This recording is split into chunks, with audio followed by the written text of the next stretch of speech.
എല്ലാ കൂട്ടുകാർക്കും മിസ്റ്റർ പ്രിൻസിൻ്റെ പുതിയൊരു വീഡിയോയിലേക്ക് സ്വാഗതം.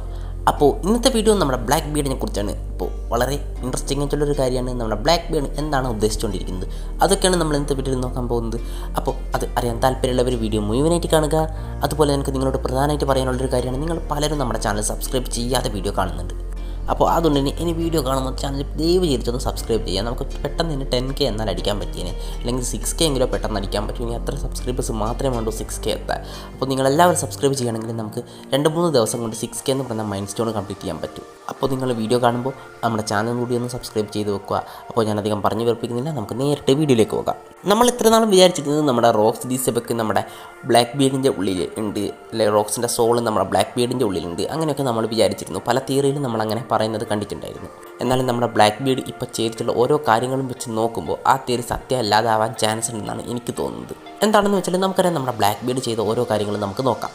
ഒന്ന്, നമ്മുടെ വൈറ്റ് ബീഡിനെ കൊന്നത്, പിന്നെ നമ്മുടെ ബോണീനെ ഹരാസ് ചെയ്തത്, പിന്നെ നമ്മുടെ ഏസിനെ പിടിച്ചു കൊടുത്തത്, ഇങ്ങനെ ഒരുപാട് കാര്യങ്ങൾ നമ്മുടെ ബ്ലാക്ക് ബീഡ് ചെയ്യുന്നുണ്ട്.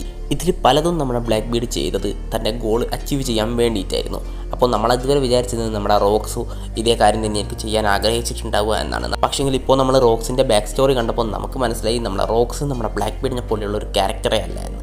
നമ്മൾ ഇതുവരെ കണ്ടത് വെച്ച് നോക്കുകയാണെങ്കിൽ നമ്മുടെ ബ്ലാക്ക് ബീഡ് വെറും ഒരു ചെറ്റയാണ്. എന്താണെന്ന് വെച്ചാൽ ബ്ലാക്ക് ബീഡ് ഏറ്റവും വീക്കായി നിൽക്കുന്ന സമയത്താണ് ഒരു എനിമീനെ പോയി അറ്റാക്ക് ചെയ്യുന്നത്. അത് ആവശ്യമില്ലാത്ത ഫൈറ്റൊക്കെ അവോയ്ഡ് ചെയ്യുമെങ്കിലും ബ്ലാക്ക് ബീഡിൻ്റെ രീതി നമുക്കൊന്നും അംഗീകരിക്കാൻ പറ്റാത്ത രീതിയിലുള്ളതാണ്. അതേസമയത്ത് നമ്മൾ റോക്സിനെ നോക്കുകയാണെങ്കിൽ റോക്സ് വളരെ ഹോണസ്റ്റും അതുപോലെ തന്നെ പവർഫുള്ളും ആയിട്ടുള്ളൊരു ക്യാരക്ടറാണ്. ഏതൊരു ഫൈറ്റ് ആയിക്കോട്ടെ, ആർക്കെതിരെ ആയിക്കോട്ടെ, അത് നമ്മളെ റോക്സ് നേരിട്ട് തന്നെ നിന്ന് ചെയ്യുന്നതാണ്. അപ്പോൾ അങ്ങനെയുള്ള നമ്മുടെ റോക്സിൻ്റെ സോള് നമ്മുടെ ബ്ലാക്ക് ബീഡിൻ്റെ ഉള്ളിലുണ്ടോ ഇല്ലയോ എന്നാണ് ഇപ്പോൾ എല്ലാവർക്കും വരുന്നൊരു ചോദ്യം. ഇങ്ങനൊരു ചോദ്യം വരാനുള്ള കാരണം നമ്മുടെ കൂമയാണ് നമ്മുടെ ബ്ലാക്ക് ബീഡിനെയും അതുപോലെ തന്നെ ബ്ലാക്ക് ബീഡിൻ്റെ അമ്മേനെ അവിടെ നിന്ന് രക്ഷപ്പെടുത്തുന്നത്. അതും പോരാഞ്ഞിട്ട് നമ്മുടെ വൈറ്റ് ബീഡൊന്നും നമ്മൾ വിചാരിച്ചതുപോലെ നമ്മുടെ റോക്സിനെ ബിട്രെയും ചെയ്തിട്ടില്ലായിരുന്നു. എന്നിട്ടും നമ്മുടെ വൈറ്റ് ബീഡിനെ നമ്മുടെ ബ്ലാക്ക് ബീഡ് കൊന്നു. അതുപോലെ തന്നെ നമ്മുടെ ബോണീനെ നമ്മുടെ ബ്ലാക്ക് ബീഡ് ഹരാസും ചെയ്തു. ഒരുപക്ഷെ നമ്മുടെ ബ്ലാക്ക് ബീഡിന് ഈ കാര്യങ്ങളൊന്നും അറിയില്ലായിരിക്കും.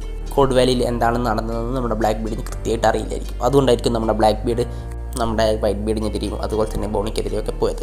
നമ്മുടെ നേവി പറഞ്ഞുണ്ടാക്കിയതുപോലെ തന്നെ നമ്മുടെ ബ്ലാക്ക് ബീഡ് വിചാരിച്ചിട്ടുണ്ടാവുക നേവി പറഞ്ഞ കഥയാണ് സത്യമെന്ന്. ഒരുപക്ഷെ തൻ്റെ അച്ഛനെ കൊന്ന് റീവെഞ്ച് എടുക്കാനായിരിക്കും നമ്മുടെ ബ്ലാക്ക് ബീഡ് അതൊക്കെ ചെയ്തിട്ടുണ്ടാവുക. പിന്നെ നടക്കാനുള്ളൊരു ചാൻസ് എന്ന് വെച്ചാൽ തൻ്റെ ഫാദറിൻ്റെ ഗോള് അച്ചീവ് ചെയ്യുന്നതിന് വേണ്ടി നമ്മുടെ ബ്ലാക്ക് ബീഡ് നമ്മുടെ ഇറ്റാച്ചിനെ പോലെയൊക്കെ വലിയ വലിയ സാക്രിഫൈസ് നടത്തിക്കൊണ്ട് മുന്നോട്ടേക്ക് പോകുന്നതായിരിക്കും തൻ്റെ ഗോള് നിറവേറ്റാൻ വേണ്ടിയിട്ട്. ഞാൻ ഇറ്റാച്ചിനെ ഇവിടെ വെറുതെ കമ്പയർ ചെയ്തതാണ്. ഇറ്റാച്ചിനെയും ബ്ലാക്ക് ബീഡിനെയൊന്നും കമ്പയർ ചെയ്യാൻ പറ്റില്ല. ഒരു പക്ഷേ നമ്മുടെ ഫ്യൂച്ചറിലുള്ള നല്ലതിന് വേണ്ടിയിട്ടായിരിക്കും നമ്മുടെ ബ്ലാക്ക് ബീഡ് ഇതൊക്കെ ചെയ്തുകൊണ്ടിരിക്കുന്നത്. മിക്കവാറും ഇതൊരു സെൽഫിഷ് ഗോൾ ആയിരിക്കും. എന്നാലും നമ്മുടെ റോക്സ് അവിടെ ഒരു പ്രോമിസിനെ മെൻഷൻ ചെയ്യുന്നുണ്ടായിരുന്നു. ഒരു പക്ഷേ ആ പ്രോമിസിന് വേണ്ടി തന്നെയാണ് നമ്മുടെ ബ്ലാക്ക് ബീഡ് ഫൈറ്റ് ചെയ്യുന്നതെങ്കിലും ആ പ്രോമിസ് നമ്മുടെ ജോയ് ബോയ് ചെയ്ത പ്രോമിസ് തന്നെയാണെങ്കിൽ നമ്മുടെ ബ്ലാക്ക് ബീഡ് ഒരു നല്ല ക്യാരക്ടറായിട്ട് അവസാനം മാറാൻ ചാൻസ് ഉണ്ട്. അപ്പോൾ ഈ ഒരു തിയറിയെ കുറിച്ച് നിങ്ങളുടെ അഭിപ്രായം എന്താണെന്ന് കമൻറ്റ് ചെയ്യുക. അതുപോലെ തന്നെ വീഡിയോ ഇഷ്ടപ്പെട്ടിട്ടുണ്ടെങ്കിൽ ഞാൻ പറഞ്ഞതുപോലെ ചാനൽ സബ്സ്ക്രൈബ് ചെയ്ത് പെട്ടെന്ന് തന്നെ 6K എത്തിക്കാൻ സഹായിക്കുക. അപ്പോൾ ഇന്നത്തെ വീഡിയോ ഇത്ര മാത്രമേ ഉള്ളൂ. നമ്മുടെ ചാനൽ സമ്മതിച്ചിട്ട് കാണുന്നവരെ ബൈ ബൈ.